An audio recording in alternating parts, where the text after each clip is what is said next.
अग्नि की उड़ान दूरदर्शी वैज्ञानिक, राष्ट्रपति, Bharat Ratna, missile man of India doctor APJ Abdul Kalam की आत्मकथा है। ये पुस्तक डॉक्टर कलाम की अंतर्दृष्टि, व्यक्तिगत क्षणों और जीवन के अनुभवों से भरी है। यह हमें उनकी सफलता की यात्रा की जानकारी देती है।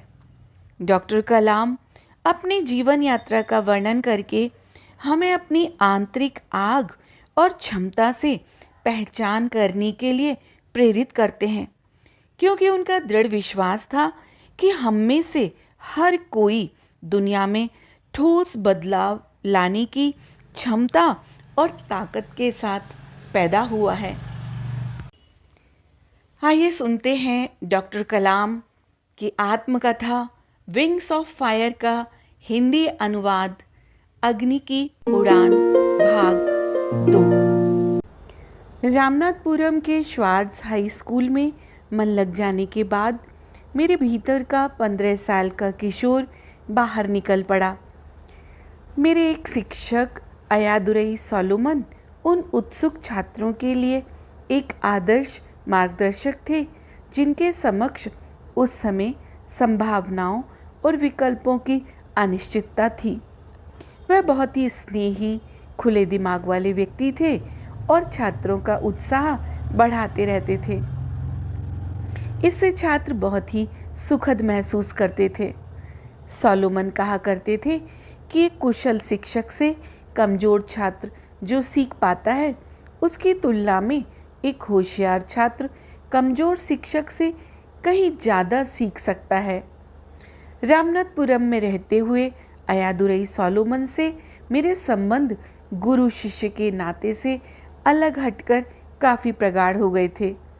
उनके साथ रहते हुए मैंने यह जाना कि व्यक्ति खुद अपने जीवन की घटनाओं पर काफ़ी असर डाल सकता है। अयादुरई सोलोमन कहा करते थे, जीवन में सफल होने और नतीजों को हासिल करने के लिए तुम्हें 3 प्रमुख शक्तिशाली ताकतों को समझना चाहिए: इच्छा, आस्था और उम्मीदें। श्री सोलोमन मेरे लिए बहुत ही श्रद्धेय बन गए थे। उन्होंने ही मुझे सिखाया कि मैं जो कुछ भी चाहता हूँ, पहले उसके लिए मुझे तीव्र कामना करनी होगी, फिर निश्चित रूप से मैं उसे पा सकूँगा। मैं खुद अपनी ज़िंदगी का ही उदाहरण लेता हूँ। बचपन से ही मैं आकाश और पक्षियों के उड़ने के रहस्यों के प्रति काफ़ी आकर्षित था।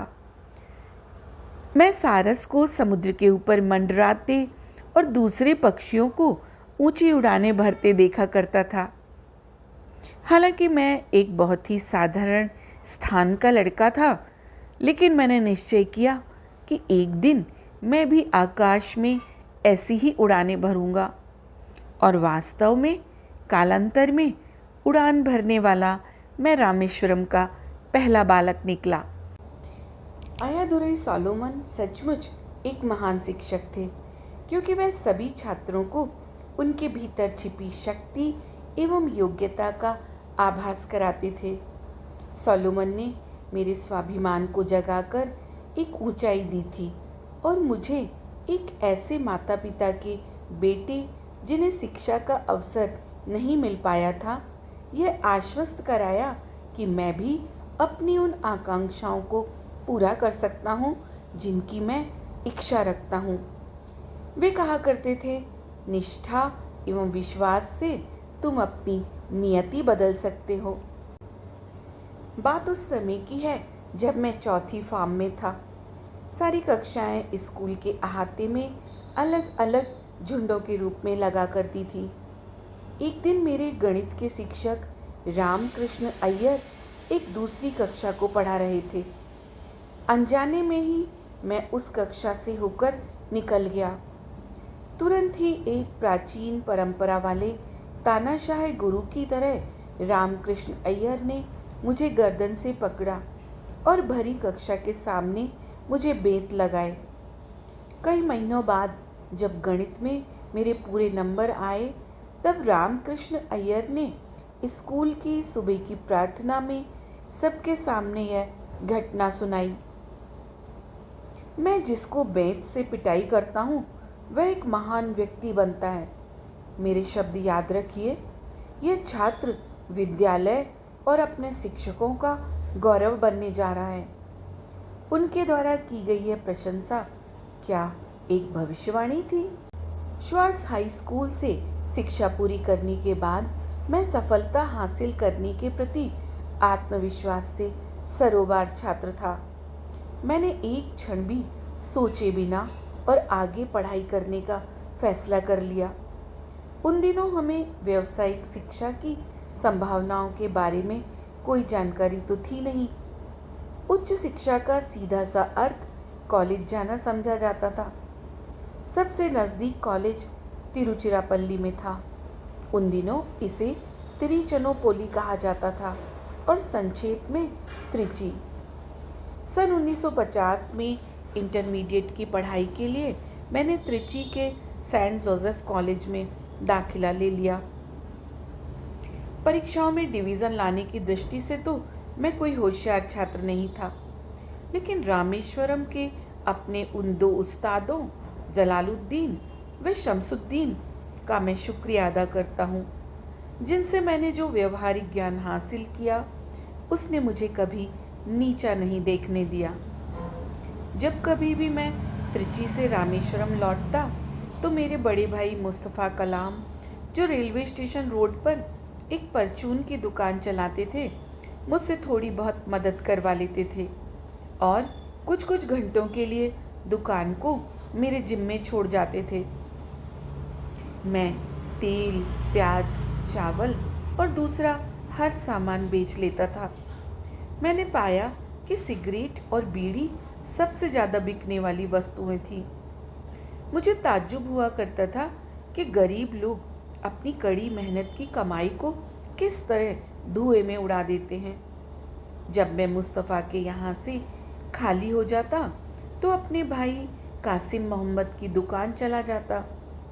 वहाँ मैं शंखों एवं सीपियों से बने अनूठे सामान बेचा करता।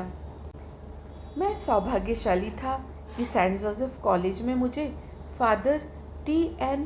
सिक्यूरिया जैसे शिक्षक मिले। वे हमें अंग्रेजी पढ़ाते थे और साथ ही हमारे हॉस्टल वार्डन भी थे। 3 मंजिला हॉस्टल में हम करीब 100 छात्र रहते थे। फादर सिक्यूरिया रोजाना रात को हाथ में बाइबल लिए हर लड़के से मिलने आते थे। उनकी ऊर्जा और धैर्य आश्चर्यजनक था। वे हमेशा दूसरों का ख्याल रखने वाले व्यक्ति थे और हर छात्र की पल पल की ज़रूरतों को पूरा करते थे।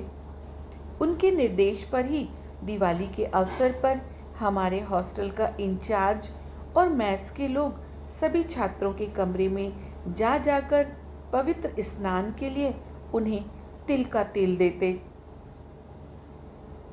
मैं सेंट जोसेफ कॉलेज में 4 साल रहा। हॉस्टल में मेरे साथ में 2 लड़के और थे। एक श्रीरंगम के रूढ़िवादी आयंगर परिवार से था और दूसरा केरल का ईसाई था। हम तीनों हमेशा साथ रहते और बहुत ही अच्छा समय कटता था।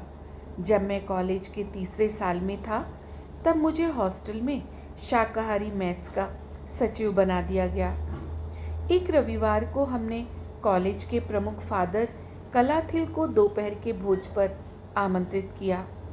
भोज में शामिल व्यंजनों में वे चीज़ें भी शामिल थी जो पारंपरिक रूप से हमारे परिवारों में बनाई जाती थी। इसका नतीजा न सिर्फ अप्रत्याशित रहा बल्कि फादर कलाथिल ने भी हमारी कोशिशों की भूरी भूरी प्रशंसा की। हमने उनके साथ बहुत ही आनंद के क्षण गुजारे। उन्होंने हमारे साथ बच्चों की तरह निष्कपट एवं आत्मीयता से बातें की।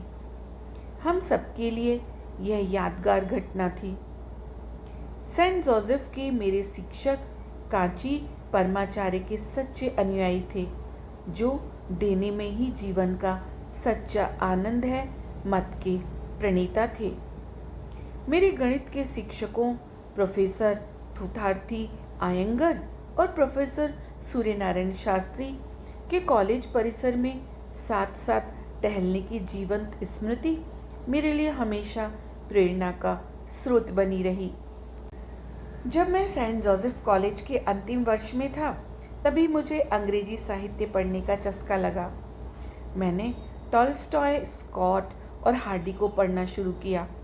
उसके बाद दर्शन की ओर झुकाव हुआ तथा उस पर काम भी किया। यह वह समय था जब भौतिक शास्त्र में मेरी गहरी रुचि हो गई थी। सेंट जोसेफ के मेरे भौतिकी के शिक्षकों प्रोफेसर चिन्नादुरई और प्रोफेसर कृष्णमूर्ति ने परमाणुवीय भौतिकों के अध्यायों में मुझे पदार्थों के अर्ध जीवन काल की अवधारणा और उनके रेडियो एक्टिव क्षय के बारे में ज्ञान कराया। रामेश्वरम में मेरे विज्ञान के शिक्षक शिव सुब्रमण्यम अय्यर ने मुझे कभी यह नहीं बताया था कि परमाणु अस्थिर होते हैं और एक निश्चित समय के बाद ये दूसरे परमाणु में परिवर्तित हो जाते हैं। ये सब मैं पहली बार ही जान रहा था, लेकिन जब उन्होंने मुझे हर पल कड़ा परिश्रम करने की बात कही, क्योंकि सभी यौगिक पदार्थों का क्षय अपरिहार्य है, तो फिर मुझे लगा क्या वे एक ही तथ्य के बारे में बातें नहीं कर रहे थे। मुझे आश्चर्य हुआ कि कुछ लोग विज्ञान को इस तरह से क्यों देखते हैं, जो व्यक्ति को ईश्वर से दूर ले जाए, जैसा कि मैंने इसमें देखा कि हृदय के माध्यम से हमेशा ही विज्ञान तक पहुंचा जा सकता है।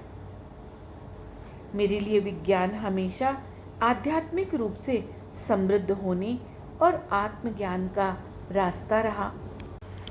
मैं ब्रह्मांड विज्ञान के बारे में खूब उत्सुकता से किताबें पढ़ा करता हूँ तथा खगोलीय पिंडों के बारे में अधिक से अधिक जानने में मुझे बहुत आनंद आता है।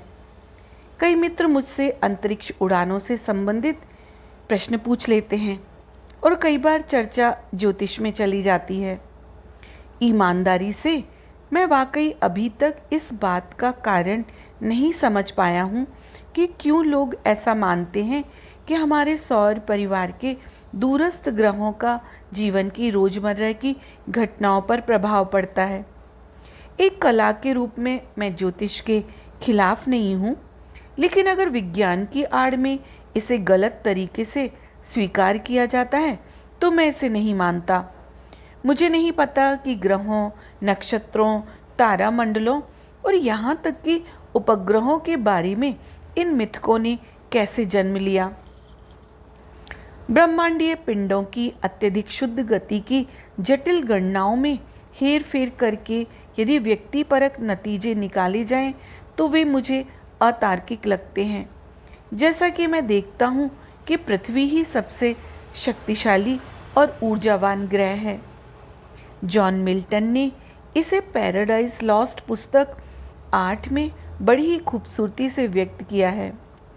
होने दो सूर्य को दुनिया का केंद्र और सितारों की धुरी, मेरी यह धरती कितनी गरिमामय धीमे धीमे घूमे 3 अलग अलग धुरियों पर। इस ग्रह पर आप जहाँ भी जाते हैं वहाँ गति और जीवन है। वैसे ही निर्जीव वस्तुओं जैसे चट्टानों, धातुओं, लकड़ी, चिकनी मिट्टी में भी आंतरिक गतिशीलता विद्यमान है। हर नाभिक के चारों ओर इलेक्ट्रॉन चक्कर काट रहे हैं। नाभिक इन इलेक्ट्रॉनों को अपने चारों ओर बांधे रखता है। इसी के प्रतिक्रिया में इलेक्ट्रॉन उसके चारों ओर घूमते रहते हैं और यही इस गति का स्रोत है। इलेक्ट्रॉनों को बांधे रखने वाली यही विद्युत बल इन्हें ज़्यादा से ज़्यादा करीब लाने की भी कोशिश करते हैं।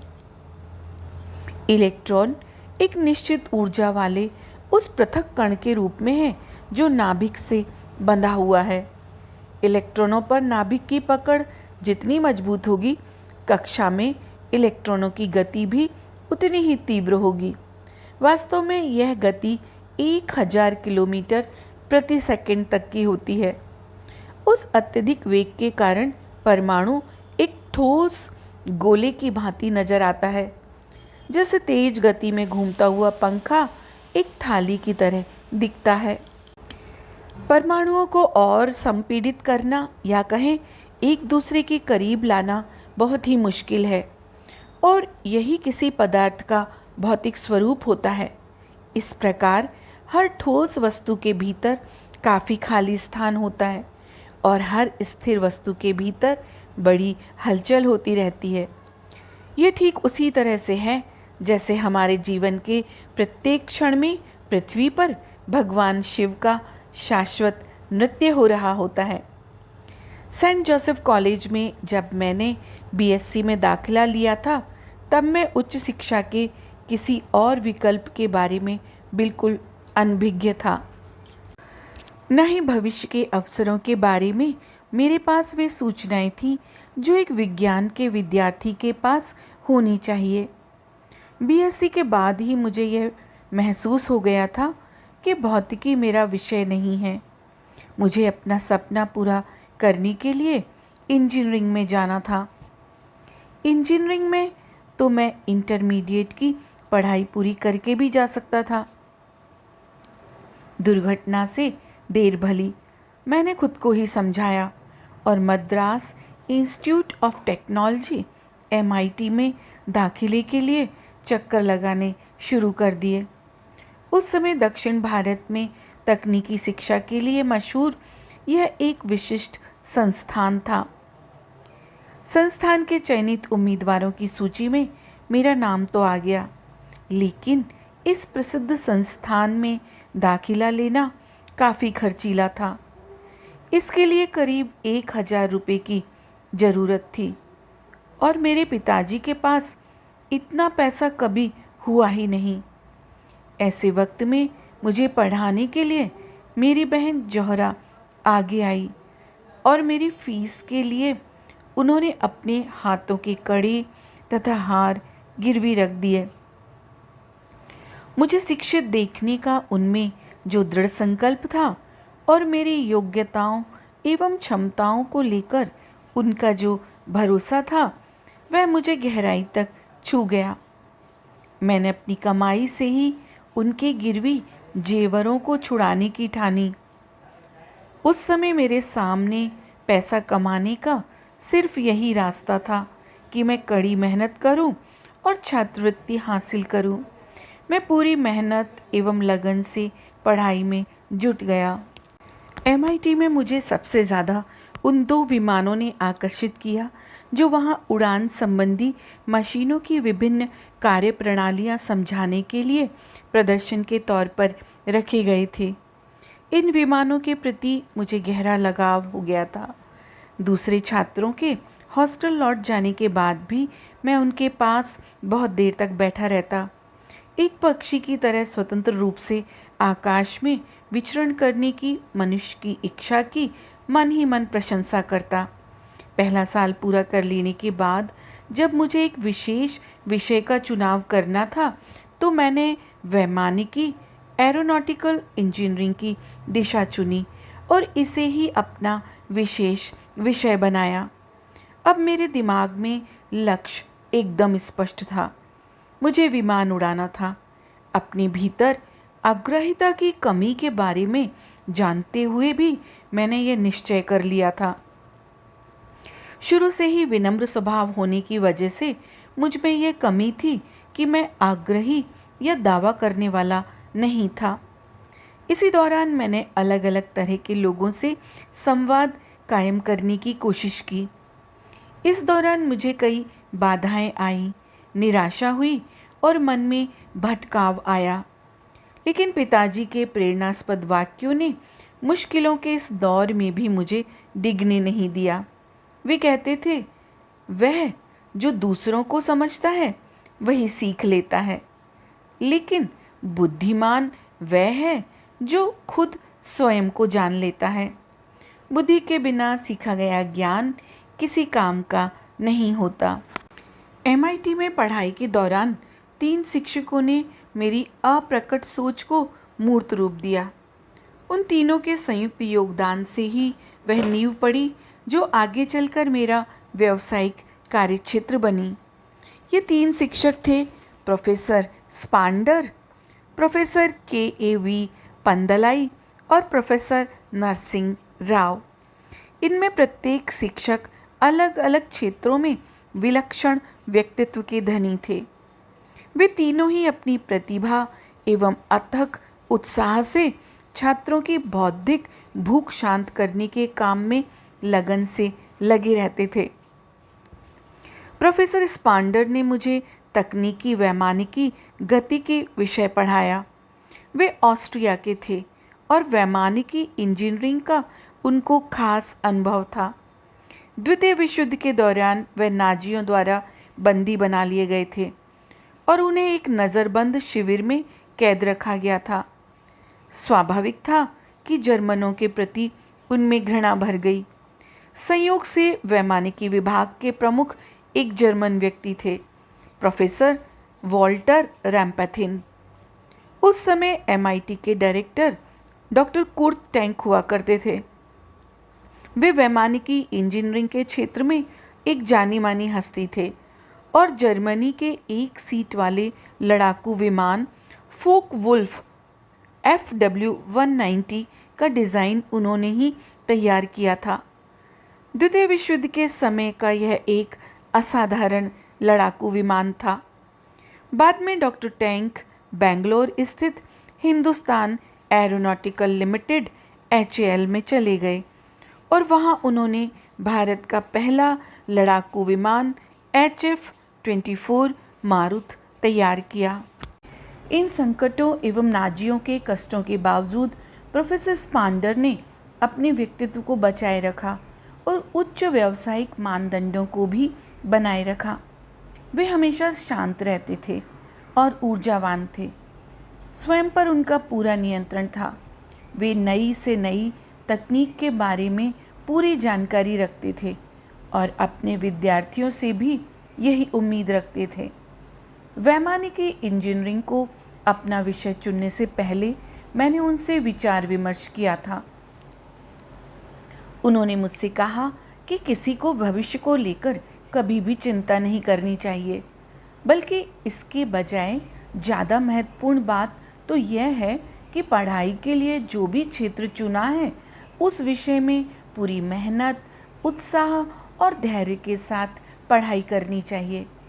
जैसा कि प्रोफेसर स्पांडर देखा करते थे, भारतीयों के साथ संकट शैक्षिक अवसरों की कमी या औद्योगिक बुनियादी ढांचे का नहीं था। संकट तो अनुशासन और अपने चुनाव को युक्ति संगत बनाने के बीच अलग करके देख पाने में नाकाम रहने का था। वैमानिकी ही क्यों, इलेक्ट्रिकल इंजीनियरिंग क्यों नहीं, मैकेनिकल इंजीनियरिंग क्यों नहीं? मैं खुद इंजीनियरिंग के सभी नए छात्रों से यह कहना चाहूँगा कि जब भी वे विशेषज्ञता हासिल करने के लिए विषय का चुनाव करें तो उसमें देखने लायक जरूरी बात यह है कि उस विषय में उनके भीतर से रुचि और अंतः प्रेरणा भी है कि नहीं। प्रोफेसर के पंदलाई ने मुझे एरोस्ट्रक्चर डिज़ाइन एंड एनालिसिस विषय पढ़ाया था। वे एक बहुत ही खुश मिजाज, दोस्ताना और उत्साही शिक्षक थे और हर साल अपने अध्यापन के तरीके में एक नयापन लेकर आते थे। ये प्रोफेसर पंदलाई ही थे जिन्होंने स्ट्रक्चरल इंजीनियरिंग के छिपे हुए तथा गोपनीय पहलुओं को पूरी तरह खोलकर हमारे समक्ष रखा। आज भी मेरा मानना है कि जो भी प्रोफेसर पंदलाई के पास पढ़ा है वह इस बात से पूरी तरह सहमत होगा कि प्रोफेसर पंदलाई एक महान बुद्धिजीवी एवं अध्येता थे, लेकिन उनमें घमंड या हेकड़ी नाम की कोई चीज़ नहीं थी। उनके छात्र कक्षा में उनसे तमाम बिंदुओं पर असहमति व्यक्त करने के लिए स्वतंत्र थे। प्रोफेसर नरसिंह राव एक गणितज्ञ थे और हमें सैद्धांतिक वैमानिकी गतिकी पढ़ाते थे। तरल गतिकी पढ़ाने का उनका तरीका मुझे अब तक याद है। उनकी क्लास में पढ़ने के बाद मैंने गणितीय भौतिकी को दूसरा विषय बनाने का मन बनाया। अक्सर मुझसे कहा जाता था कि वैमानिकी डिज़ाइनों की समीक्षा के लिए मेरे नेफे में एक शल्य चिकित्सा औजार सर्जिकल नाइफ रहता है। अगर प्रोफेसर राव की कृपा नहीं होती और वैमानिकी गतिकी के समीकरणों का हल निकालने के लिए वे मुझे प्रेरित नहीं करते तो मेरे पास यह विलक्षण औजार नहीं होता। वैमानिकी एक बहुत ही मज़ेदार एवं रुचिकर विषय है जिसमें एक उन्मुक्तता है, आज़ादी है। आज़ादी और पलायन, गति और हलचल तथा सरकने एवं प्रवाह के बीच एक बड़ा जो फर्क है वही इस विज्ञान की गोपनीयता है। मेरे शिक्षकों ने मुझसे इन सच्चाइयों के रहस्य बताए। वैमानिकी के बारे में शिक्षकों ने मेरी उत्सुकता और बढ़ा दी।